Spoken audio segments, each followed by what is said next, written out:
May blessing mo tayo kahapon, tayo ko'y dalawang computer at ibahan. Bagaman hindi mo bago, pero mukhang bago-bago pa. Dalawang piraso. Tama yan, ano gagawin mo, Brother Ricky? Ano gagawin mo? Oo. I-install, alagyan ng mga program. I-install ng mga program. Yung mga pakihati na lang sila, Brother Ricky. Pakihati na lang ng kotse. Palit sila na yung tip sa dalawang CPU. Maganda mo yan para anytime na kailangan natin yung file, dito lang yan sa mag-usapahan. Gusto niyo magpakopya ng mensahe o kumopya ng mga songs, pwede tayong gagawin yung USB. Basta lalapit ako sa kung sino rin designate natin na nakahawak niya. The reason I'm calling for meeting mamaya sa ating mga adults, dahil kayo po minasahan ko na pwede na participate doon sa ating prayer ministry. Gusto ko lang malaman kung anong schedule ba yung pwede. Kung yung majority natin, kailan na sinapon. Kung available ba kayo ng Sunday morning, bago service, o Sunday, pagkatapos ng service, basta at least once a month, magkikita tayo. So, lahat ng pre-request, bibigay sa inyo, papadalanin niya the whole month. And after 1 month, magkikita-kita ulit tayo para i-monitor natin kailan yung mga answered prayer at yung taling yung mga panalangin. At least, sabay tayo, puro ba tayo hinahingin, parang hindi tayo seryoso. Hindi na natin alam kung sinagot ba yung aking panalangin at napasalamatan sa ating panalangin.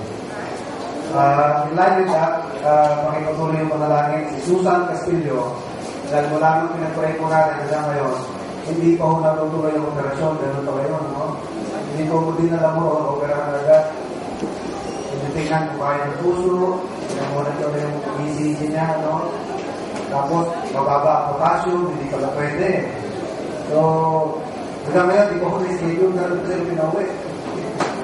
Para hindi tayo na namakas yung katawan at pwede sa operahan, saka operahan. Dahil sa ngayon, hindi ko ako matuloy-tuloy. Siya po yung asawa ng pastor, na kaibigan ko natin. Dahil siyang bukol sa brain, no? Actually, pa kayo yung bukol, kailangan lang tanggalin.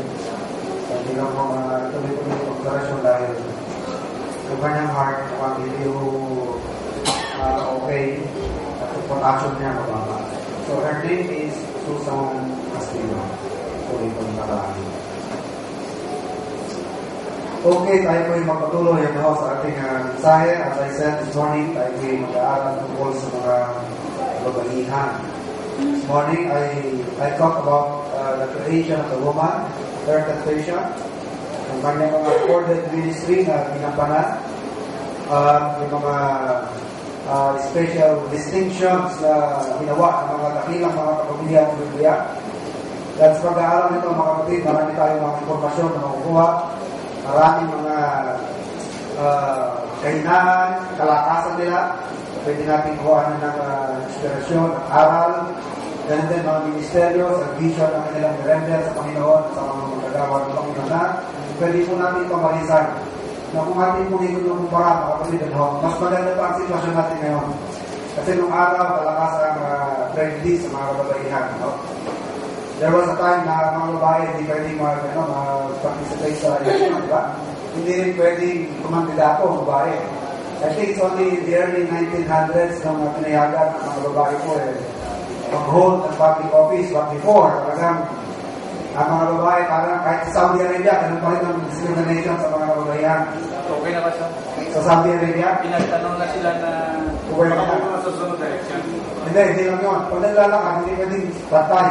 Sa hindi pwedeng mag-drive. Dapat ang babae, kailangan nasa likod ng mister pag naglalakad. Hindi pwedeng mag-drive. Pag may party ang mga kalalakihan, hindi kasali ang babae. Kaya pag may sayawan ng mga lalaki, kapwa lalaki, kasaya nila. Hindi pwedeng babae. Ganon katindi sa ibang mga lahi. So, sa ating lugar, medyo maganda na ho sa ating sitwasyon. mahirap sa kanila no part of times. Ibig sabihin, mas marami ang pwede magawa ang ating mga kababalihan sa mga ganitong panahon. Now let's take a look at some of the notable women in the Bible. And I have 15 here, no? 15 notable women. Number 1 is Eve. She is recorded in Genesis chapter 3, verse 6.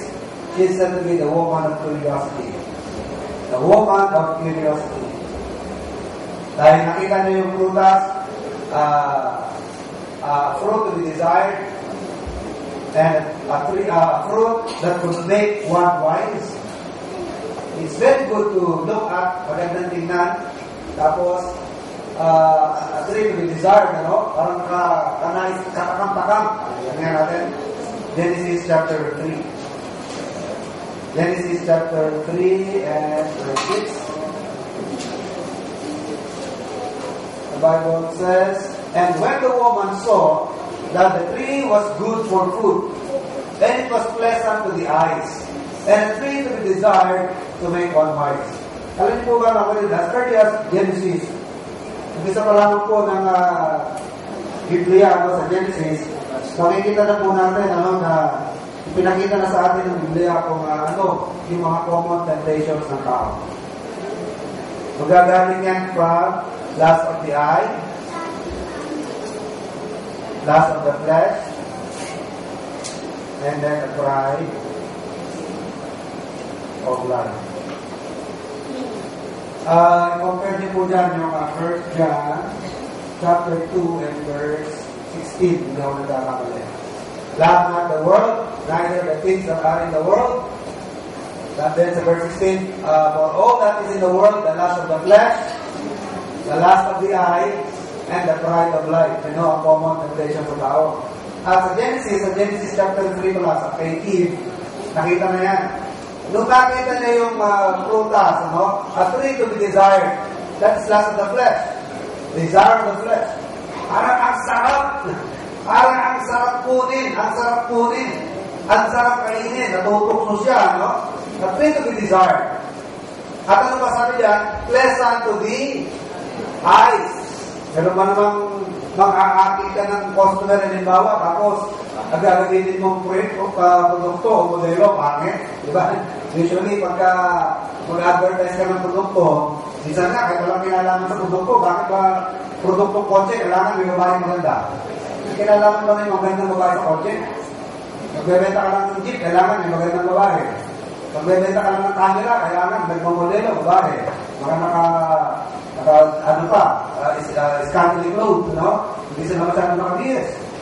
Bakit ganon? Gusto mong maakit ang customer. Gusto mong ma-attract ang kanilang paningin sa produkto mo. Ma-focus. Kasi nga, ang temptation, yan ang talagang punterian ng temptation. Lust of the eye, lust of the flesh, and then the pride of life. Yan. Kasi, paano natin nakita yung pride of life kay Eve? Makakapagpatalino. Diba? Sabi niya, parang prutas na makakapagpatalino. Verse 6, the tree was good for food, lust of the flesh, and it was pleasant to the eyes, and a tree to be desired to make one wise. Kapag hindi natin na-control ang knowledge o malaki yan, pwede maging cause of pride yan. Diba sabi sa 1 Corinthians 13, knowledge, puffed up, nagpa-puff up, nagyayabang ang knowledge, lalo na yung counting knowledge. Okay sana kung medyo naging kasi ng knowledge, it will make you humble, the more you understand your ignorance, and the more you understand God and His wisdom, it should humble us. Pero meron lang konting knowledge, konting tumalin mo ng konti, kumalin ng konti, parang yan sa Bacolod. Ngayon mo na-realize na iba pala ang karakter ng mga Bacolod sa Ilonggo. Malaki ang pagkakaiba. So, yan po ang common temptation. Kita natin sa buhay ni Eve, sa woman of curiosity. Next is Hagar. Genesis 21, 14 to 19. Si Hagar, Genesis 21, 14 to 19. She is said to be the discarded wife. Are you aware who Hagar is? Sino ba si Hagar? Di ba siya yung servant sa bahay ni Abraham? Ngayon, hindi magkaanak si Abraham kay Sarah. Ang nag-suggest si Sarah, pati mo anak na lang yung katulong ko, gawin natin parang surugin yun, no? Surugin mother. Tapos yung anak niya, yun ang magiging anak natin, yun ang magiging tagapagmana natin. Kaso nga lang, nung nanganak si Hagar, wala na, i-disball na niya yung kanyang master. Parang, feeling niya, siya na yung reyna sa tahanan, hindi na si Sarah. Parang hindi siya pwera na si Sarah. Siyempre, pag-uwi si Abraham.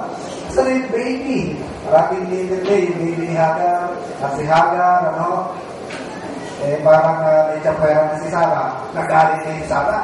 Sabi ni Sarah, palayasin na! Palayasin yung babae niya.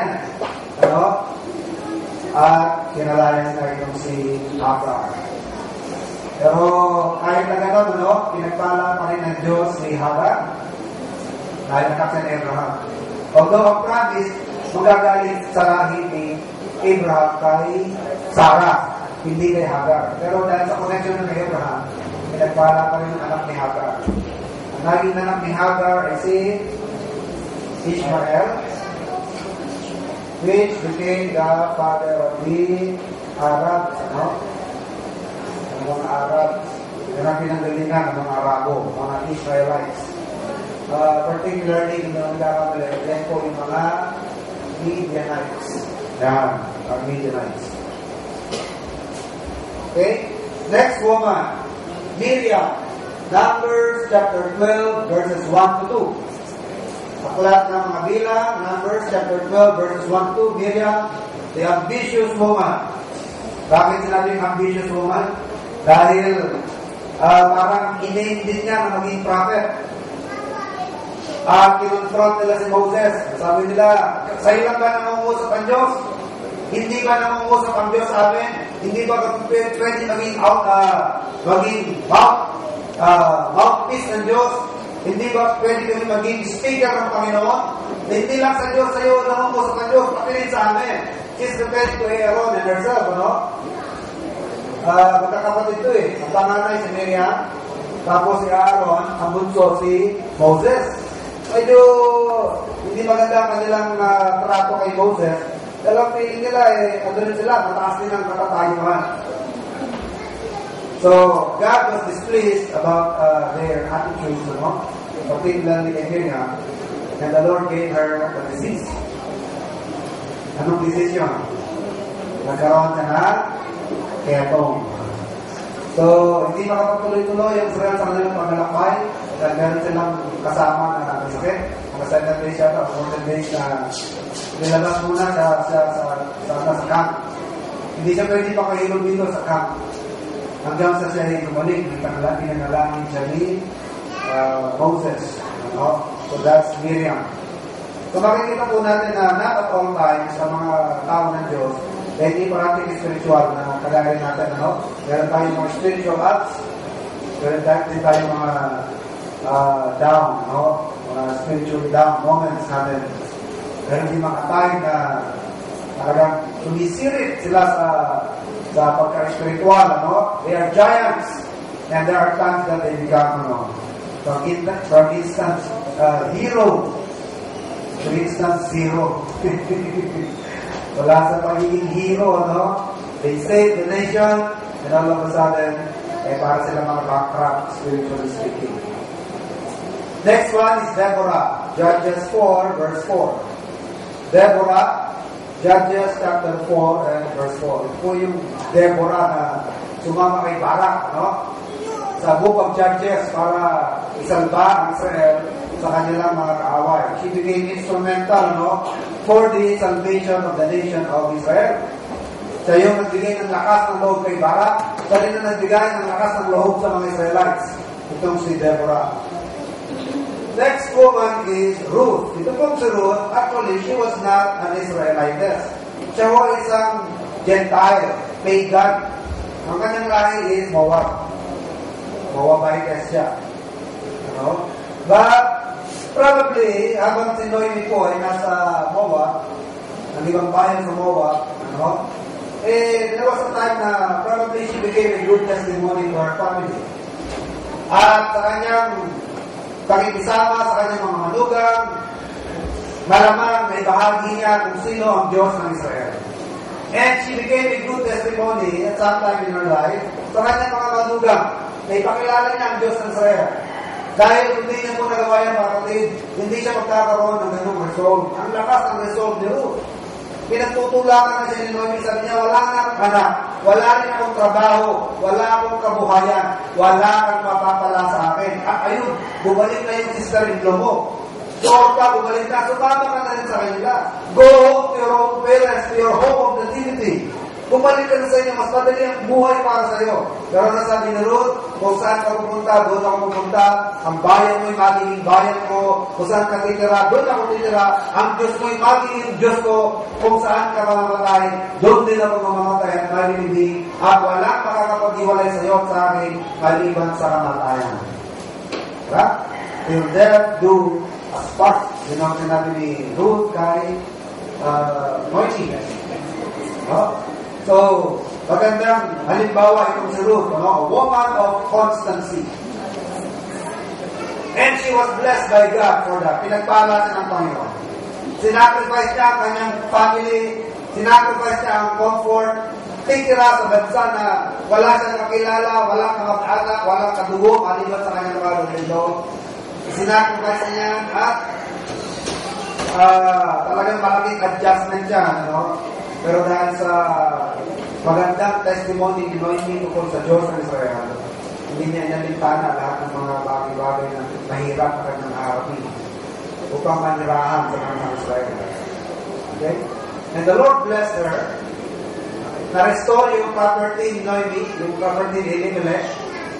And then, nagkaroon pa siya ng kasawang mayaman, si Boaz. At hindi lamang yun, naging prominente yung pamilya dahil sa kanila nanggaling ang lahi na hari na si Hari David. That's why if you will read the lineage of David, lola niya. Kasi ang ganito yan si David, anak ni Jesse. Si Jesse naman, anak ni Obed. Tama, no? Obed. And then si Obed, anak naman ni Ruth at ni Boaz. Okay, yan ang lineage line of the family. So, at ang pagpapala kay Ruth, kapatid, kahit ang ating Panginoon Jesus, sa kanya nagaling sa laki ni Ruth. Pero hindi siya Israelite, she was a Moabite. So, God really blesses constancy in religion. Yung pagiging matapat ng tao, yung pagiging strong ng ating resolve to serve the Lord, kahit ano maging kapalit, kahit na magtusa, kahit na maghirap, basta pag-isipan ko buo na, I will follow the Lord, I will serve Him, in whatever way, dahil siya ang nakikilala ng Diyos, kahit anong alok sa akin ng mundo, pero malalalim naman ako sa Diyos, at magbabawal ako sa akin, pagbiling ko sa Diyos, sa pinabalik. And because of that strong resolve, she was greatly blessed by God. And she had an honor to be one of the ancestors of our Lord Jesus Christ. So the woman of constancy. Next one is Hannah. A record siya dito sa 1 Samuel 1:20. And then chapter 2, verse 19. The ideal mother. Although wala rin siyang anak. At first, and she prayed to the Lord for a son. Si Hannah. Hindi man yung nakalaki, may pwede yung Panginoon. And she made a faith promise. She made a faith promise to God that if God will bless her with a child, ibabalik din niya sa Panginoon yung anak na ibigay. And to her promise, nung si Samuel, hiniwalay na sa pagsusok sa kanyang ina. Pwede na mabuhay sa kanin. Hindi na kailangan ng nanay. Sa kanya dinala sa templo, naging assistant ni Priest Eli. Naging assistant ni Priest Eli doon sa wala pang temple, wala pang temple. ano pa lang yun, tabernacle na nasa Shiloh. Okay? So, naging assistant, and eventually, Samuel became a prophet of Israel. Okay? So, malaki po ang influence sa kanyang mother na si Hannah. Number 7, the Shunammite woman. The Shunammite woman, known for her hospitality. 2 Kings chapter 4, verses 8 to 10. Shunammite, double M, double N, double N, 1 M. Shunammite woman, the woman of hospitality, 2 Kings chapter 4, verses 8 to 10. So yung nag-alok sa prophet Elijah na dadaan kayo sa lugar namin, lalo ka tumuloy sa pupuntahan ko, dadaan ka man rin sa amin, dito ka kumain, dito ka matulog. Hanggang sa dahil sa parating na nangyayari yun, pinagpatayo na si Elijah ng room, upper room. Kaya makikita natin na itong mag-asawang ito, mayaman ito. Afford nila na magkaroon ng second floor. Afford nila. So, yung kanilang hospitality, ginantihan ng Panginoon, they were given a child, later on.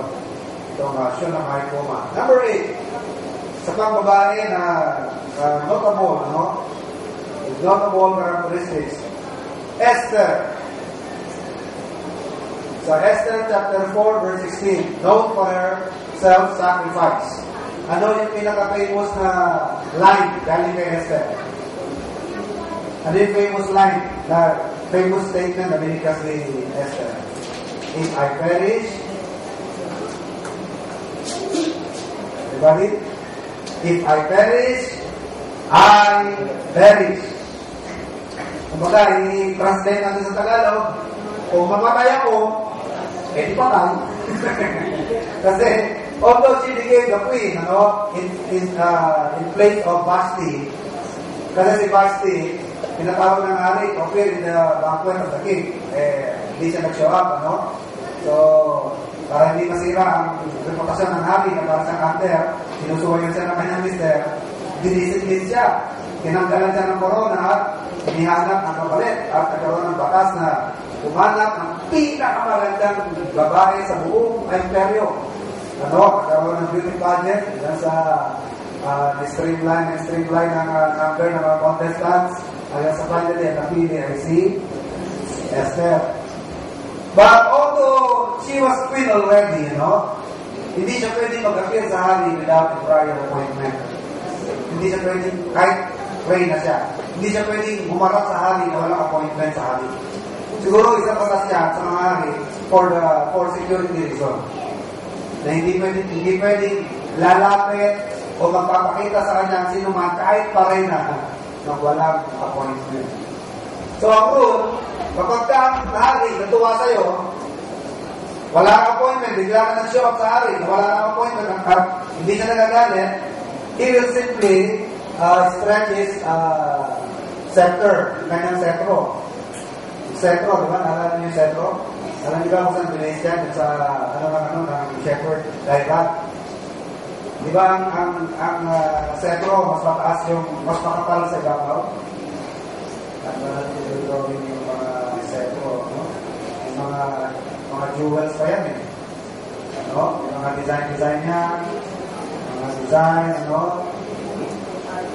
tapos, palit ng palit yun sa ilalim, di ba? Diba? Ganyan ang mga center. Yan. Kapag ka natuwa yung hari, i-stretch ka lang yung center, buhay ka. Pero pagka nag-show up ka sa hari, walang appointment, hindi niya ginatala yung center niya, humanda ka na, pupunta ang ulo mo. Sabi ni Mordecai, yung nag-alaga kay Esther, kaya nga baka naging reyna dahil sa mga pagkakataon nito. Kasi nung panahon ni Esther, merong batas ang hari.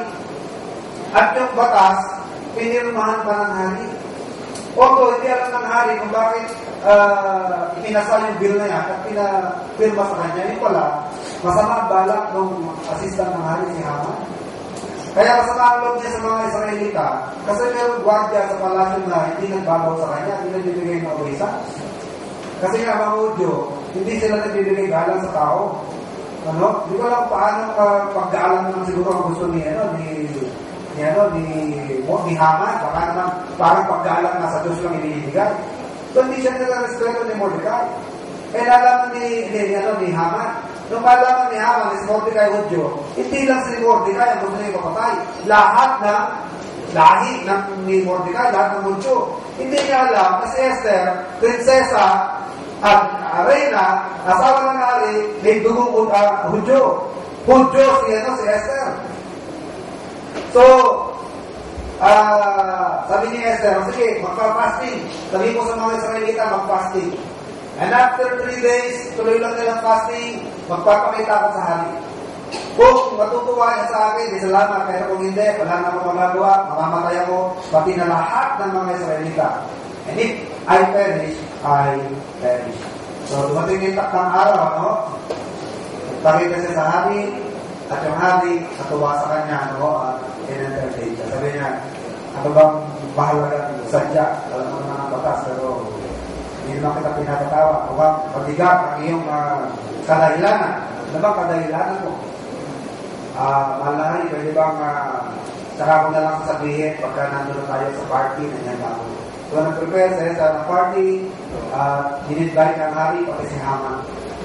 Tapos, sabi ng hari, ano ba talaga request mo? Kahit kalahati ng kariyan, bibigay ko sa'yo. Ang gusto ni Esther, sabi niya, ang gusto ko lang sana yung buhay ko, may sprayer. Biglang nag-blush ang hari. Kasi ito mga ngahas magtatangka sa buhay ng asawa ko. Sabi niya, sino gagawa niya? Walang ibang gagawa niya kundi itong assistant mo na si Haman. Ayun, pinagalit yung hari, no? At sa galit niya, lumabas ng panalian sa lugar, no? At si Haman naman, habang walang hari, naglumuhod. At sa sobrang pagmamakaawa sa reyna, nasubasod sa harapan ni Esther. Pagbalik ng hari, akala ng hari, re-rating pa yung kanyang misis. Sabi niya, takpan yung ulo niya, patayin niya yan. Sabi nung kawan sa palasyo, alari, late na yung yun eh. Nagpatayo ng bibitayan ng mga hudya.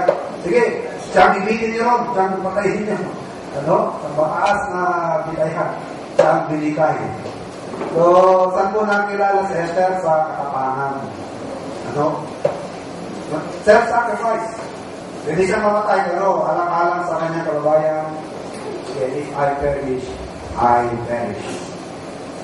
So, kung talagang meron tayong gustong gagawin, sa gawain ng Diyos, sometimes it will really take some sacrifices on our part, Mangangailangan niya ng sakripisyo sa parte natin. Next one, number 9. Syro-Phoenician woman. Spelling. Syro-Phoenician. Syro-Phoenician. Kasi Phoenician, combination siya ng Phoenicia and Syria. Kaya Syro-Phoenician woman. So, Israelite ba yan? Hudyo ba yan? Hindi. Kahit kalahati, kahit 10%, hindi siya Hudyo. So, wala siyang connection sa mga Israelites. Ano ba nangyari? Bantog na ang pangalan ng Panginoon, di ba? Bantog na ang pangalan ng Panginoon sa maraming lugar. So, nabalitaan niya na mayroong isang guro na kaya magpagaling ng mga may sakit. At naglakas loob din siya, sabi niya, guro or master, tulungan niyo po ako. Ako'y lumalapit sa inyo, alang-alang sa akin anak na may karamdaman. Grabe na ang nagagastos, grabe na ang hirap ng aking anak. Hindi ko nakatingin sa kalagayan ng aking anak. Alam niyo po sagot ng Panginoon? Hindi pwede ibigay ang tinapay sa aso, kundi ang tinapay ay binibigay sa anak. Yan ang sagot ng Panginoon. So dapat discourage na siya, At saka, papakinggan ko lang na parang talong sa'yo, aso. Masakit sa tenga yan, di ba? Mas tutusin. Hindi, para pangaling aso ng mga video.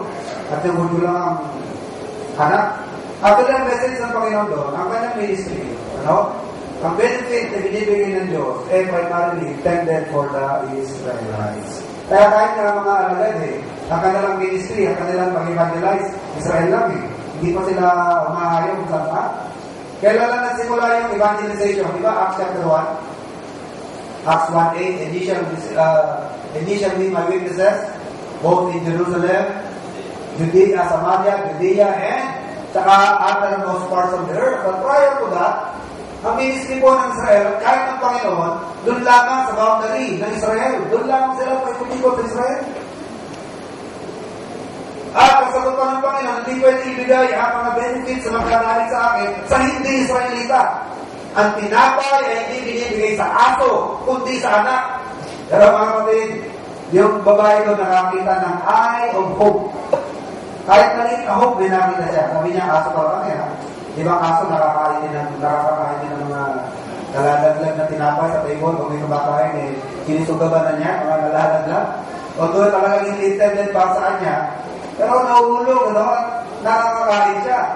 Yun ang sinagot sa Panginoon. Sabi niya, Lord, even the dogs can eat crumbs that fall from their master's table. And you know what? Nagulat ang Panginoon, sabi niya, kahit sa bansang Israel, hindi ako nakakita ng ganyang kalaking pananampalataya. Go home. Dalig na ang anak mo. Pagaling na ang anak mo. So, that's the Simon Phoenician woman, the woman of faith. That is recorded in Matthew chapter 15 and verse 20. Matthew 15:20. Who else? Number 10. Mary Magdalene. Mary Magdalene. Mark 16 verses 1 and 9.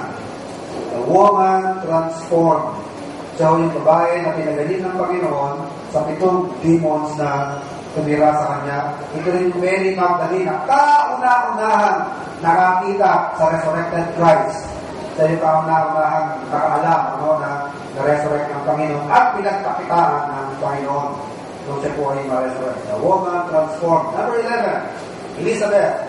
Luke chapter 1 and verse 43, the humble woman. Elizabeth, the humble woman, Luke chapter 1 and verse 43. Ano ba ang connection ni Elizabeth kay Mary at kay Jesus Christ? Lumalabas, pamangkin ni Elizabeth si Jesus Christ. Nanay siya ni John the Baptist. At dahil kasi magpinsan, itong si Elizabeth at si Mary. Sino yung asawa ni Elizabeth? Asawa ni Elizabeth, si Zacarias, na nag-minister sa temple. Siya yung tagadala ng mga alay sa templo. Nagsusulong ng kamangyang sa templo. Ngayon, nagpakita sa kanya yung anghel Gabriel. Magkakaanak ka, sabi gano'n, ang iyong misis. Paano mangyayari yun bahog ang aking misis? Paano mangyayari yan? Pinagdudahan niya ang mensahe ng anghel, Kaya bilang parusa sa kanya, siya yung ginawang Kinarusahan siya ng anghel. Ano nangyari sa kanya? Napipi siya.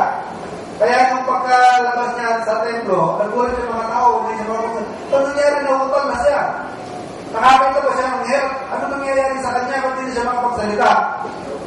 Ngayon, nabili ng anghel, at the time of life, magkakaroon ka ng anak, kapangalanan mo siya Juan.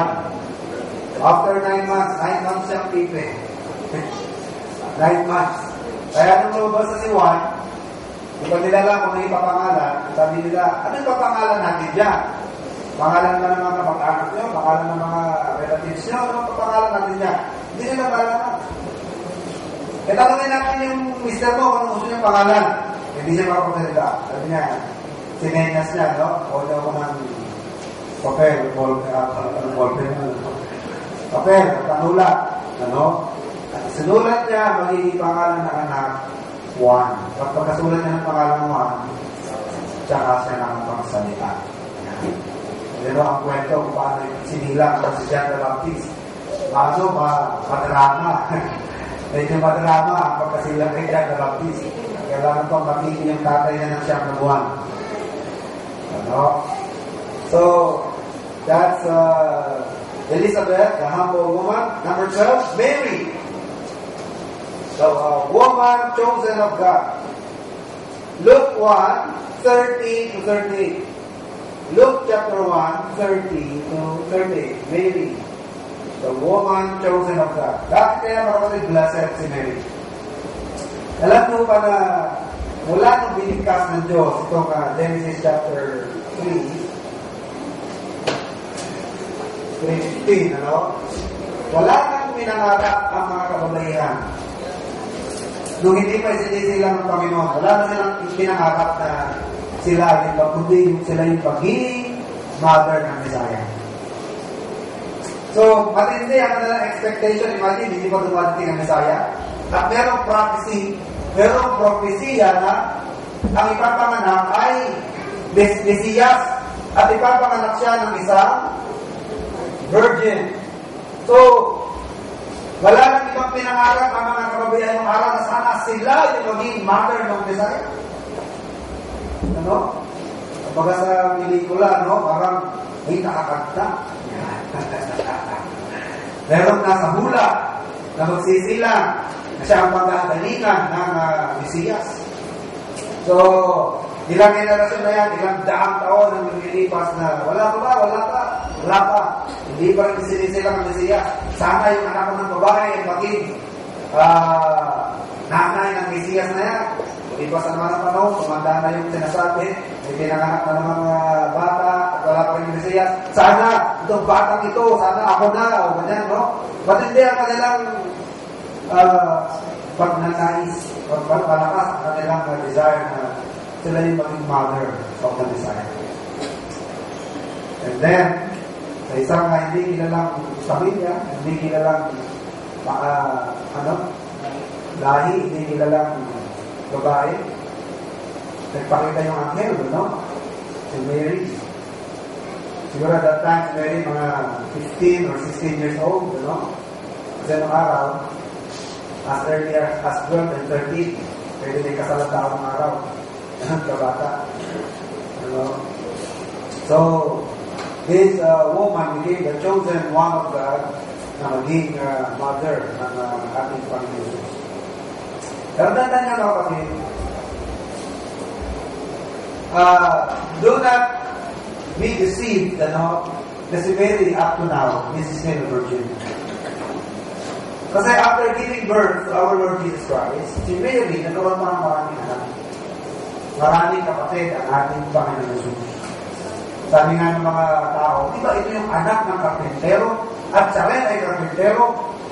Andyan yung kanyang mga kapatid, at ang kanyang mga kapatid, ang babae, si Jose, si Maria, si Santiago, iba yan ang kanyang mga kapatid. So, si Mary po ay nagkaroon pa ng ibang anak. So, hindi ho totoo yung perpetual virginity na kalaya ng itinuturo ng mga Catholics. Kaya magkama ngayon, tawag nila kay Mary, Virgin Mary pa rin. Ano? To them, Mary is still the Virgin Mary up to now. But there is no such thing as perpetual virginity. Ano? One time lamang yun. Bago isilang ang Panginoon. Pero nung isilang ang Panginoon, wala na yun. Ano? Hindi nga siya object of worship. Even Mary herself, nag-worship sa ating Panginoon. Number 13, Mary of Bethany. The woman immortalized by the Lord, Mary of Bethany, Matthew 26 and verse 13. Ito yung Mary na, kung ako nagkakamila, yung kapatid ni Lazarus. Yung nagbuhos ng pabango sa ulo ng ating Panginoon. Number 14, Martha. Martha recorded in Luke chapter 10, verse 40. Sino si Martha? Kilala niyo si Martha? Yan, the worried woman. Nagbabible study sa bahay nila, meron na Mary Lazarus, habang nagbabible study ang Panginoon, si Martha ay busy sa pag-prepare ng mga kakainin, no? Hindi siya nakatiis, sabi niya, bakit? Ako na lang ang tumatrabaho, sabi niya. Lord, is it nothing to you that I'm so busy and my sister, nandiyan lang siya, nakaupo lang, walang ginagawa, nakikinig lang sa'yo? At sa halip na kampiyan ng Panginoon, na-rebuke siya ng Panginoon. Sabi sa niya ng Panginoon, Mary, masyado kang worried sa maraming bagay. Pero mas maganda ang pinili ni Mary. At yan ay sumamba sa Panginoon. So, the worried woman. Hindi masama yung magintindi tayo sa mga dapat pinasigakuin. Pero pangunahin sa lahat ay natin pagsamba. And then lastly, we have Lydia in Acts chapter 9 and verse 36, the business woman. Ang negosyante. Kauna-unahan convert sa Europe. Kauna-unahan na nag-welcome sa mga missionary sa Europe. Siya rin ang kauna-unahan convert. And you know what, kapatid? Even in her house, ay nagkaroon din po ng church. Kasi nung araw, gusto pa noon yung house church. Ang mga simbahan sa bahay-bahay lang. So, bukod kay Lydia, sino bang alam nyo may church sa bahay? O kayong kay Lydia? Sino may simbahan sa bahay nila? Siya doon, si Pailimon. Pailimon, no? Lydia. So, marami pa, ano, hindi ko lang alam. Sino ba yung iba? Pero marami yan. Kasi nung araw, wala silang kalayaan na mag-acquire mga property para sa church. Kasi persecuted sila ng gobyerno eh. So, kanilang mga simbahan, doon na lang sa bahay-bahay.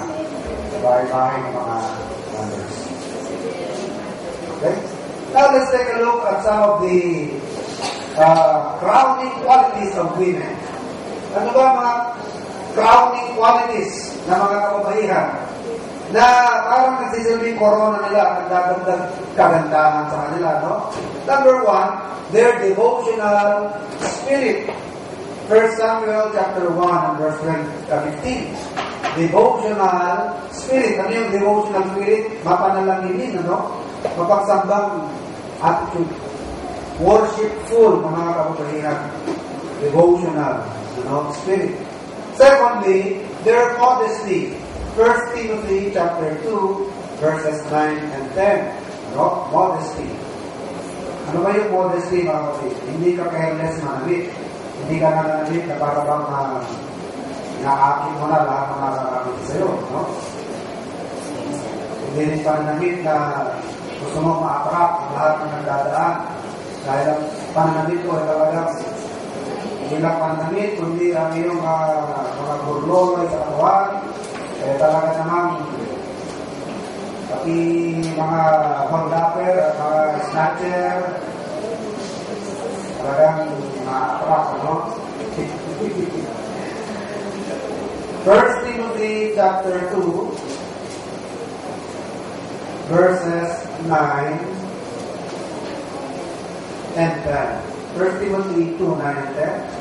In like manner also that women adorn themselves in modest apparel, with shamefacedness and sobriety, not with broidered hair or gold or pearls, or costly array, but which becometh women, professing godliness with good works. Yan ang magandang ornament ng mga kababaihan. Ang sabi ng Panginoon, ng Biblia, their quiet, meditative spirit. Their quiet, meditative attitude of the women.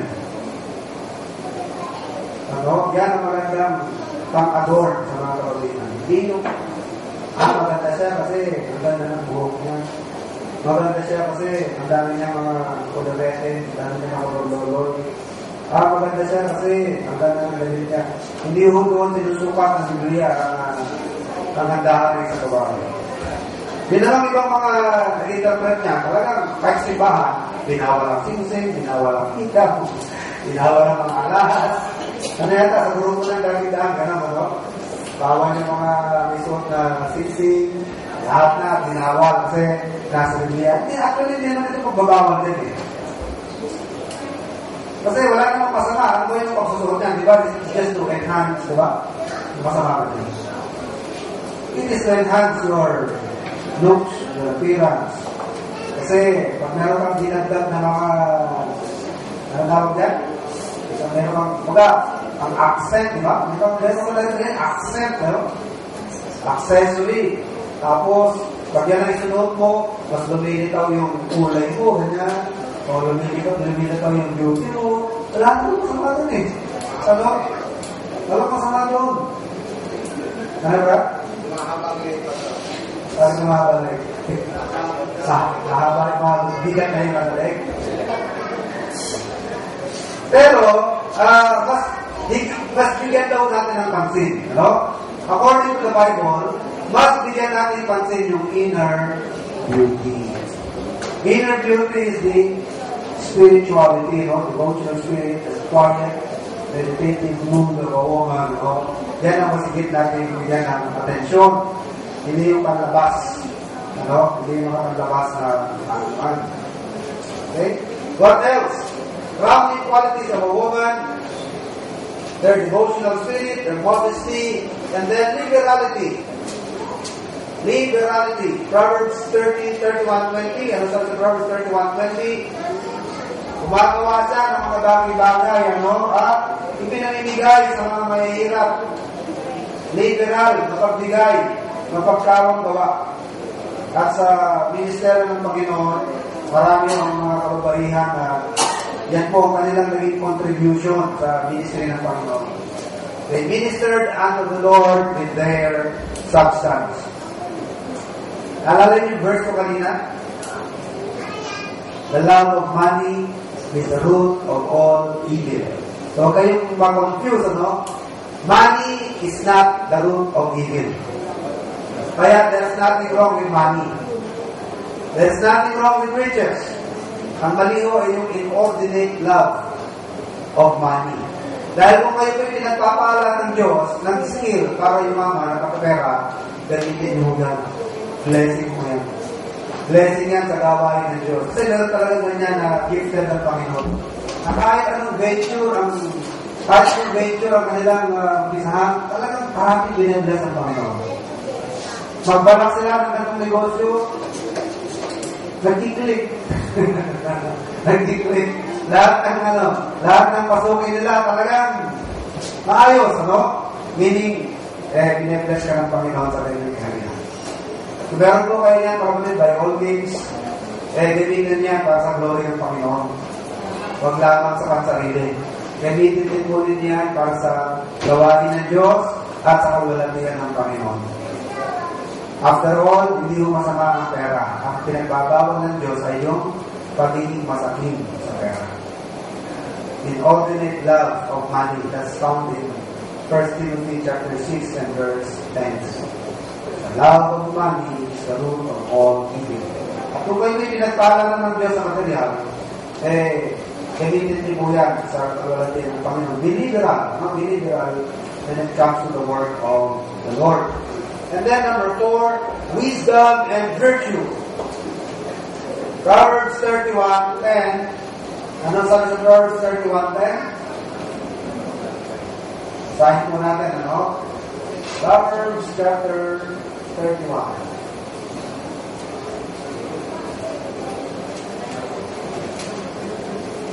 Proverbs 31:10. Who can find a virtuous woman? For her price is far above rubies. Alam nyo, it's in the Old Testament, na merong isang babae na nakapagpintas sa isang city dahil sa kanyang wisdom. Pero ako, kung natatandaan niya, kung nabasa niya na ba sa Old Testament niya. Kasi palak na sana gibain ni Joab yung Palak ng gibain ni Joab yung city, talagang dudulugin na niya. Dahil sa mga inhabitants doon, may tao na sa loob. Sabi ng babae may karunungan, sabi niya, pupuksahin mo ba kung sila dahil meron ka lang kailangan sa tao? Huwag mo hayaan na madumihan ng dugo, mabahiran ng dugo, may kamay. Sa napakaraming tao rito, samantalang isa lang naman ang kailangan mo. Kung sa kailangan mo, ibigay namin sa pero i-spare mo ang city na ito. Sabi ko, sige, nakikinig kita pag-call sa bagay niya. Inausap ng babae yung mga taga-city, mamamatay tayong lahat, hindi natin isusuko ang tao ito. So, sinuko nila yung tao, di na sa yung city, kailangan lang ni Joab ang pinatay ni Joab. So, magandang karamihan yan, kapatid, ang wisdom. Wala namang may monopoly ng wisdom, di ba? Ang wisdom pa, monopolize lang ng certain individuals lang. Pag kayo kung pinagpala ng Diyos ng wisdom, gamitin po natin yan sa ikaw ulan ng gawain ng Panginoon. wisdom and virtue. Now, I hear also some of the wicked women. Sino mo ito? I have 5 wicked women. So, marami na tayo na take up sa mga kababaihan. Ano? Sama naman natin yung mga wicked. Para hindi sila pamarisan. Yung mga good, yan ang pamarisan natin. No? Nahamot tayo sa kanila. At ito naman mga wicked women, iwasan natin ang kanilang mga landas sa pinahap. No? Ang kanilang naging direction. Ang makikita natin ang kanilang naging ending, violent ang kanilang mga naging ending. Talagang grabe ang galit sa kanila ng Panginoon. Hindi sila namatay ng normal na uri ng kamatayan. Marami sa kanila, hindi normal ang pinamatay. Although meron namatay na natural death, pero grabe ang evil na dinala nila. Una sa lahat, babae, palagay niya na evil. Number 1, una sa lahat, palagay niya si siyempre si Eva. Kung hindi siya nalaya, no? Di sana magkakamali ng desisyon si Adam. Kung di nagkakamali ng desisyon si Adam, masarap ng buhay natin ngayon. Hindi tayo nagkukumahog nag-iisip sa aga, magkatrabaho, mapapagod sa traffic, sa pag-uwi, tapos mapapagod sa talaga ng damit, luluto ng kakainin. Ang sarap ng buhay sa natin kung hindi nangyari ang lahat ng yan. Hanggang ngayon, buhay pa sila. Kasi, dumarating na ng kamatayan dahil sa kasalanan, di ba? According to Romans 5:12, death is by sin. So if there is no sin, there is no death. Meaning, kung di nagkasala si Adam and Eve, hanggang ngayon, buhay pa sila. At tayo, ang trabaho natin, yung bilin sa kanila ng Diyos, alamanan ng Eden, to till the ground and dress it. Yun lang ang trabaho nila, hindi talaga trabaho. Parang ano lang, may maintain lang ng garden. Saka hindi ko ako kumokontra ang lupa. Hindi kagaya ngayon na nagtalit na naman palay, mas masipag pag tumubo yung damo. Ano? Wini-wither mo na nga, tinatanggal mo na nga, mas mamahal pa sila, mas matibay ang buhay. Samantalang yung palay na kung todo abono ka na, insecticide ka pa, mamamatay ka. Samantalang yung damo, kasi walang abono, inapakapakan mo na, buhay ka rin. Diba sa eskwelahan, mga damo, pakapakan mo, hindi naman patay, hindi tibay ng damo. So, sa Edenic condition, mga kapatid, if Adam and Eve did not sin, malamang, buhay pa sila ngayon, at ang trabaho lang natin sa lupa, sa earth, ano lang, parang nagkukwentuhan lang. Kwentuhan lang tayo ng kwentuhan. Tapos, ang environment, parang, ano lang natin, minamaintain lang natin. Ano? Siguro, ginagawa lang natin, override na yan, tanggalin mo na yan, pangit sa view, ganun lang, no? Pagkatanggal lang ng override, sobra. Ngayon, ang hirap maghanap ng right. Bubot pa, dinanakaw na. Ano? Bubot pa yung mangga mo, hinabato na, dinanakaw na. Kung di mo nagkasala sa everyday, buhay po kayo.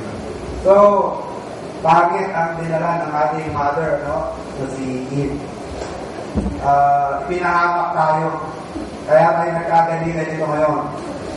Partly because of her. Ano? Malaki ang naging ang bagay sa pinahamak natin. Number 2.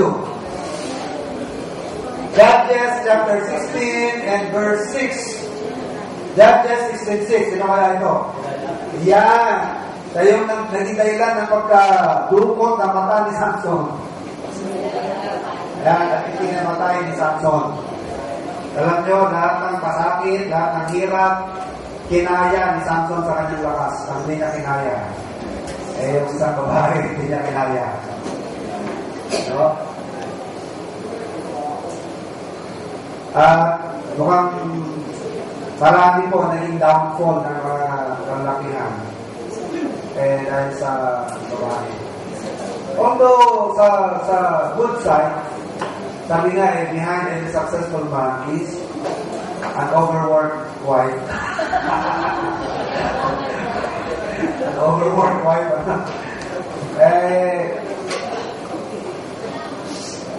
Totoo yun, ano, na malaki po ang ambag ng mga kaunriya. Sa sino ba mga naging matagumpay ng mga kalalakihan? Ano? Pero, it's also a given fact na marami rin po sa kinasira ng marami dahil sa ugali. Ito, hindi yung dismiss, ano, pero bad news. Yung pastor sa Maranatha, wala na. Ewan ko, wala na magkakaroon. Except lang na. Brilliant pastor. Hindi ko pa namin yun, hindi ko pa nakilala. Pero sa kwento na iba, magaling na pastor, makalinaw na. Pero, he is out. Out na siya. So, ano to? Talagang malaking factor ano, sa temptation ng mga kalalakihan. Kumuha si Samson kahit anong lakas niya, di ba? Kinaya niyang pumatay ng 1,000 katao, 2,000 katao. Wala sa armas, yun lang skeleton lang, panganas, no? Ilang na nasa kamay niya, yung Jobo na wanas. It would kill quickly 2,000 people. Ano makakalakas sa tao? 2,000 tao, kaya sakit na yun nakakal to. Pero, natalo siya, naglalayla. So, and the story is the same. Sabi nga, history repeats itself. Diba? James Wagard, diba? Wala na sa iba pa. Pinahinan din siya. Diba? Pinahinan siya ng mga. So, marami rin nakahanap ang mga buhay dahil sa babae. Number 3, another wicked woman is found in 1 Kings 21, 7 and 25. 1 Kings 21, 7 and verse 25. And I'm talking about Jezebel. Ano? Jezebel. Hindi siya yung may bunso, ano, na pangisda. Iba yun. Siya na lang yun. Siya at least, lisan lang yun. Sinigil masanto siya tayo, di ba? Hindi yun. Ang tunay na Jezebel, nasa Bible na Jezebel, was an Ammonitess. Hindi siya Israelite. Napangasawa siya ni King Ahab. And through his marriage with Jezebel, through si Ahab, naging idolatrous. Na-adapt niya yung way of worship ng mga pagan sa mga salupain ng Ammon, mga Ammonites. Baal worship. At hindi siya na kontento. Lahat ng mga hindi Baal prophet, pinatay niya. Kaya natira lang na prophet, ang feeling na Elijah noon, siya na lang natira. Lahat din ang papapatay ni Jezebel. Meron pang isang namatay dahil kay Jezebel. Yung tinapos, may-ari ng vineyard na malapit sa palasyo. Ngayon, nagustuhan niya ni Ammon, nagustuhan ni Ahab yung vineyard ni Nabot. Napakaganda kasi.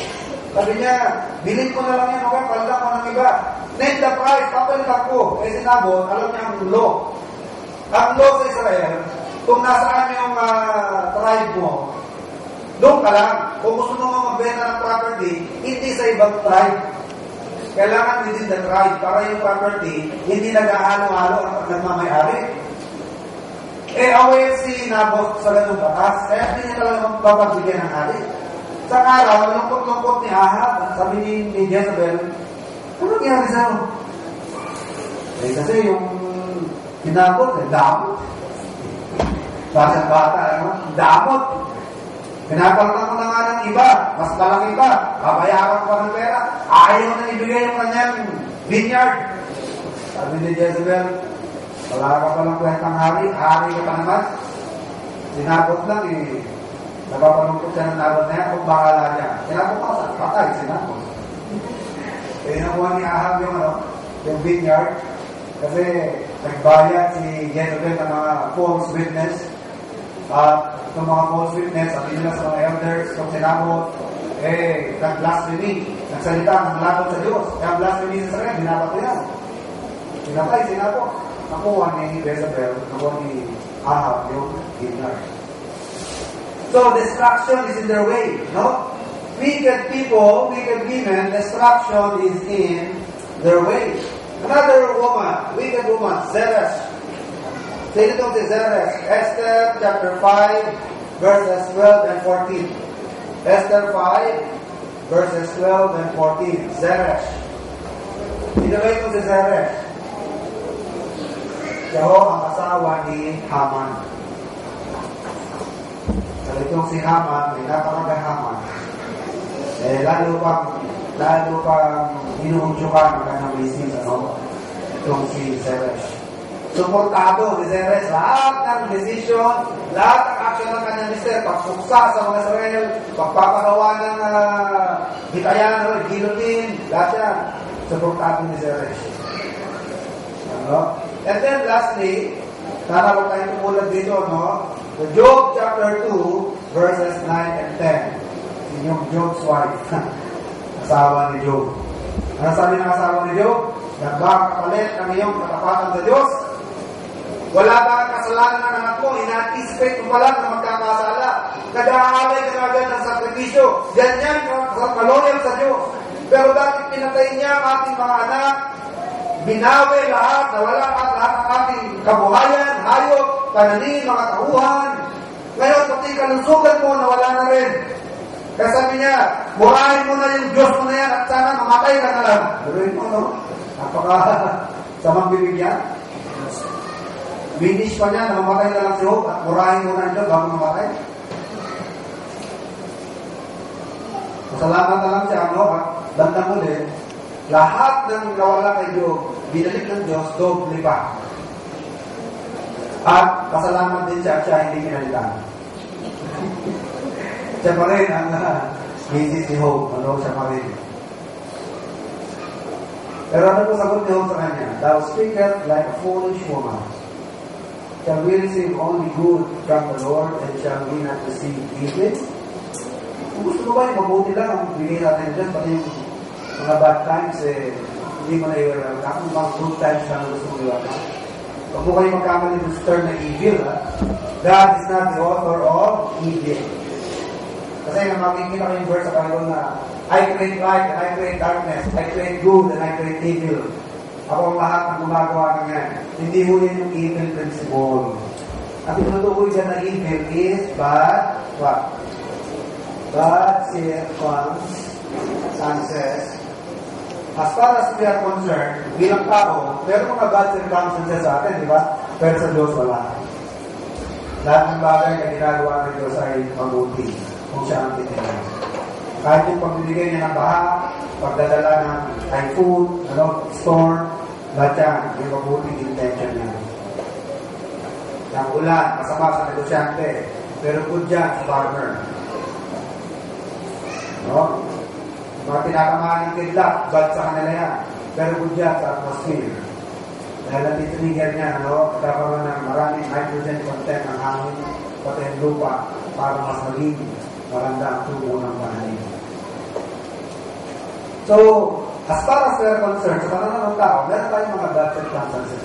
Yun ang evil na nanggagaling sa Diyos na kinailan ng Diyos sa binibigay. Hindi lamang yung good times dapat ang pinapasalamaan ng Diyos. Even bad times in life. Yung alam niyo naman yung mga kwento ng buhay ng tao, meron tayo sa tawag na heyday. In my heyday. Kasikatan natin, mga kalakasan mo, kasikatan mo, kalakasan mo, kunita. Yan. Diyan ka lang mo magpapasalamat. Ito yung mga nalumog day ka na. Lugi day ka na. Wala. Melo down na, hindi ka magkaya ng natin. May makasakit-sakit ka pa, hindi mo na papasalamatan niya. Sabi ni Job, hindi lamang dapat yung good ang pinapasalamatan. Hindi lamang yung good ang tinatanggap. Dapat pati yung bad circumstances. Tinatanggap natin si Diyos. Dalangin naman na yun, di ba? First sa Manyan Pag-18. Hindi lang dapat tayo thankful sa good, kundi sa lahat. Good or bad.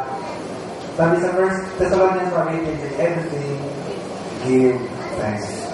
Hindi lang in every good thing, give thanks. Kundi in everything, whether good or bad, dapat po yan ay pinapasalamatan. Okay? So, one lesson. Dapat po tayo tumawarningan. By this week agreement, because destruction is in their way. Marami na pagkahamak, marami nasisira, dahil sa kanilang mga influensya, dahil sa kanilang naging nagawa, because destruction is in their way. tayo naman po'y mahabol doon sa mga pinagpala ng Diyos, sa kanilang mga sakripisyo, kanilang katatagan, because of their virtue, wisdom, and constancy in religion, whether in good times or bad times, patuloy silang naglilingkod sa Panginoon, ginagawa kung anong tama, hindi ginagawa kung ano lamang yung parang maganda gawin sa ngayon, hindi yun.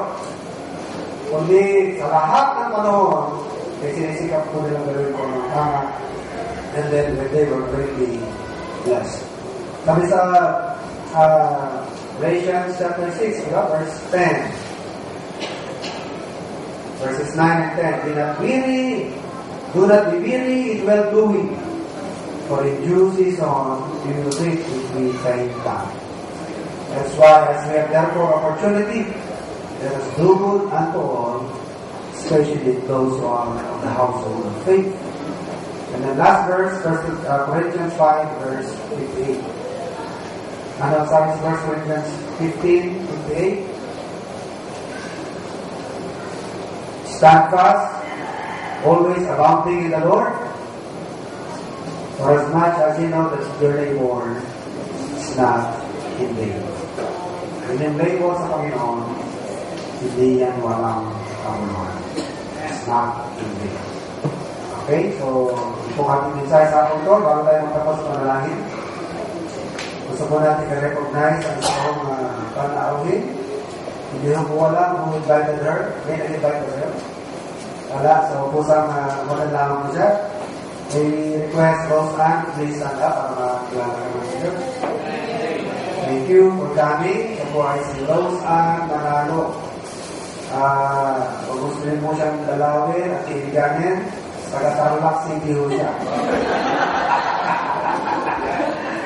Member po siya sa IDNA, International Baptist. IDNA, ano? Independent Baptist Church. Okay. So, welcome kay Rosa. Kaya dito mo yun, at iwan mo sa dali mga adults mamaya for a short meeting. Let us pray. Heavenly Father, we thank you for the time we have spent in the study of your word. Salamat naman sa mga lahuhan sa Biblia, lalo-lalo pa mga sa kapalihan, ang kanilang mga naging buhay at naging kontribusyon sa inyong gawain. Maging din po ama sa mga hindi naging mabuting halimbawa ay ilaw po ninyang maitala ang kanilang mga naging buhay upang ang po ama ay mawaringan at naging pahamon sa kanilang mga pinakita na kung mahirap ang kanilang kalalagayan noon pero nakagawa sila ng mabuti para sa inyo at para sa mga tao na hindi kami na magagawa dahil mas mabuti ang aming sitwasyon ang kalagayan sa mga panahon ko. Tulungan po kami naman na mag-take advantage ang ganitong mga sitwasyon natin. And we pray, O God, that you would forgive us from our sins sa mga paglilingkod na hindi consistent. Patawarin po kami, Ma. And we pray for your grace. Sana po mapagkalooban niyo kami ng biyaya at katalinuhan kung paano iayos ang aming mga priority, mabigyan namin ng panahon ang bawat bahagi ng aming buhay. As we leave this place, again, pray for your guidance and protection. Maging sa aming pagbalik, sa aming mga trabaho bukas, maging natin yung bawat isa sa mga sakula, maging ng katagumpayan sa mga pagsubok, mga hamon na harapin sa kanilang mga gawain at mga pakaharap sa pagaling ng kasi. Hindi po namin pinabalik lahat ng Korean at salamat sa ngalan ng Panginoon Jesus. Amen. So, maiwan po mga adult sa daling po lapang ito, no? Ngayon, inuwan natin ang bawat isa.